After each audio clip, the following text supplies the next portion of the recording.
Hello everyone. Imagine what if the greatest library in the world didn't have walls? What if its books were sung, not written? What if its wisdom was hidden in the rustle of leaves, the beat of a drum, the story of a star? Have you ever wondered who lived on this land before cities, before kingdoms, before you and me? Who told the first stories under these skies?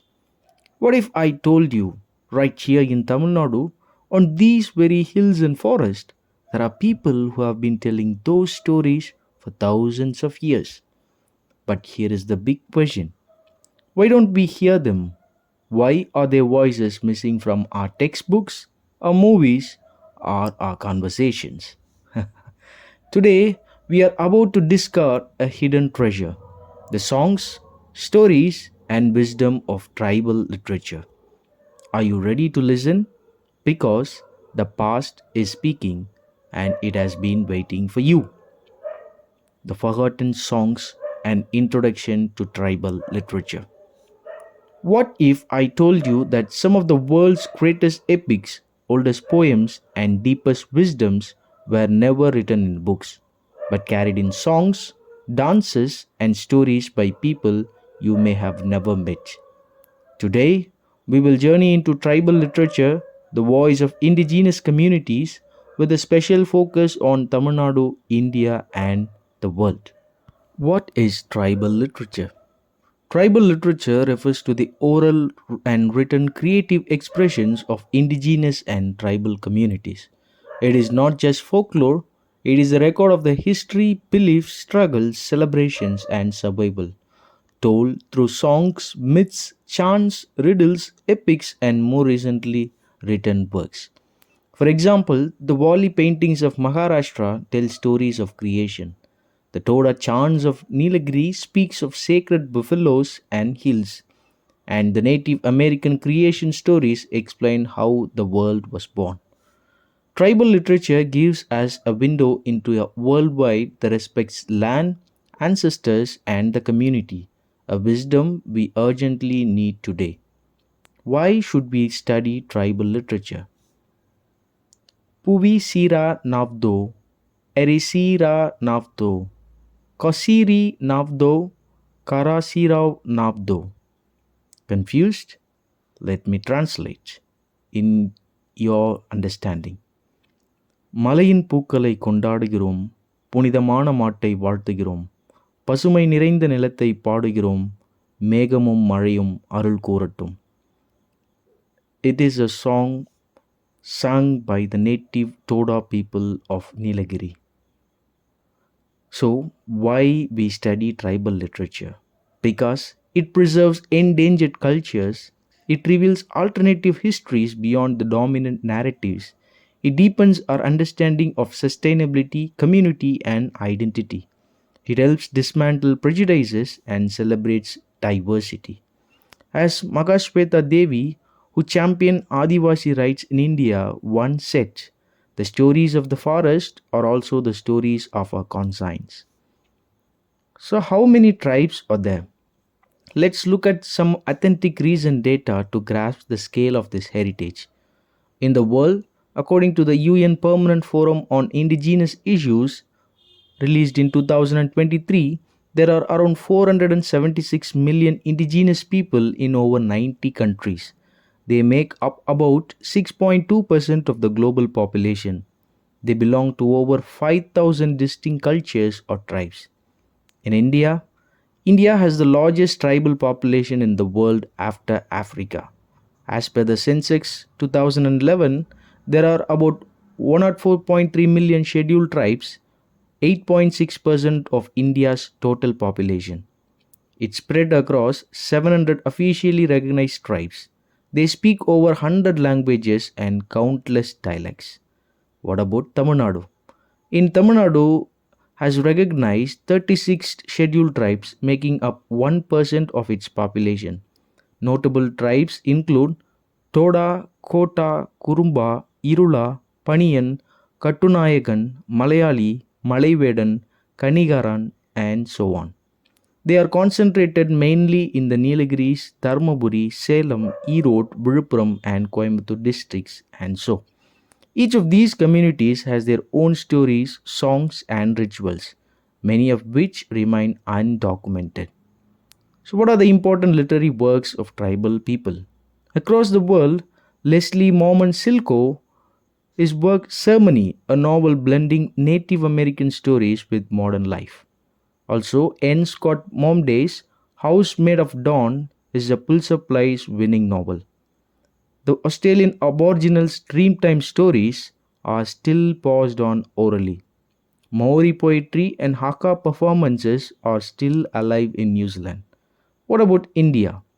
Magashwet Devi's work on Santal and Lodha tribes, The Hunt Draupadi. Also, Narayanan from Kerala, one of the first tribal novelists in India, wrote Kochereti about the Malayaraya community. Also, you have poetry of Jacinda Kerketa, Oron, giving voice to tribal struggles in jargon. In Tamil Nadu, though largely oral, recent efforts have begun documenting Toda songs, sacred songs of the buffalo, Irula folk tales and riddles, collections of Kurumba myths of the Nilgiris, works by K. Ayyappan, Irula activist writer documenting Irula culture. These works preserve traditions and fight invisibility. Now, let's shine a light on the literary jewels of Tamil Nadu tribal communities. Stories that have long lived in the winds of Nilgiris, in the whispers of the forest, and in the hearts of its people. Though much of Tamil tribal literature has been oral, sung, danced, and performed rather than written, there have been inspiring efforts to collect, perceive, and publish these voices in Tamil and English. Some notable works are Toda songs of the Nilgiris. The Todas, known for their pastoral life and buffalo worship, have a rich tradition of poetic chants and prayers. Their songs celebrate the sacred buffalo, the creation of the hills, and their ancestors. Scholars like Tarun Chabra and David Manbalum have worked to document these songs, which are seen as not just poetry but also sacred history. Irula folk tales and riddles. The Irulas, traditionally forest dwellers and snake catchers, have an amazing collection of folk tales, proverbs, and riddles. Works like Irular Mori Kadaigal, Irula language stories compile their animal fables, tales of hunters, and stories about the spirits of the forest. These tales often teach moral lessons like respect for nature and community solidarity. Kurumba myths and legends. The Kurumbas of Nilgiris are known for their magical and shamanistic tradition. Their myths explain how the hills came to be, why certain animals are sacred, and how humans should behave toward the earth. Some of their stories have been collected by researchers like K. Ayyappan, who worked on Kurumba Nattu Kadaigal, stories of the Kurumba land. Kota ritual songs. The kotas have ritualistic songs that accompany their unique temple ceremonies, dances, and festivals. These have been recorded as part of ethnographic studies and now stand as beautiful examples of oral literature. Modern documentations, writers like K. Ayyappan, Irula activist writers, and other contemporary scholars have translated tribal stories into Tamil and English, making them accessible to wider audiences. These works don't just entertain, they preserve indigenous knowledge, ethics, and cosmology. So, next time you hear the wind rustle through the Nilgiri hills, remember it carries centuries of stories, stories that belong to the people of this land and now to you too. What about tribes in 21st century when we are in globalized and AI world? What is happening today for the tribes?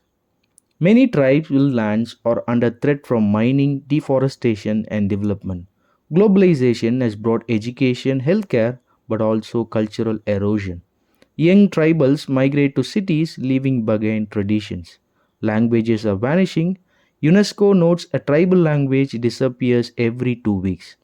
With AI and automation, there is both opportunity and risk. Digital tools can preserve oral traditions, but surveillance, displacement, and exclusion can also worsen. We must ask, how can technology amplify their voices rather than erase them? As literature students, what can we do? We are not just readers, we are custodians of stories. You can study tribal texts respectfully, understanding their context, document oral traditions with proper consent, advocate for inclusion of tribal literature in curriculum, challenge stereotypes in media and literature, support translation and access to tribal works. In the words of Jacinda Kerketa, our stories will not die if someone carries them forward. Be that someone.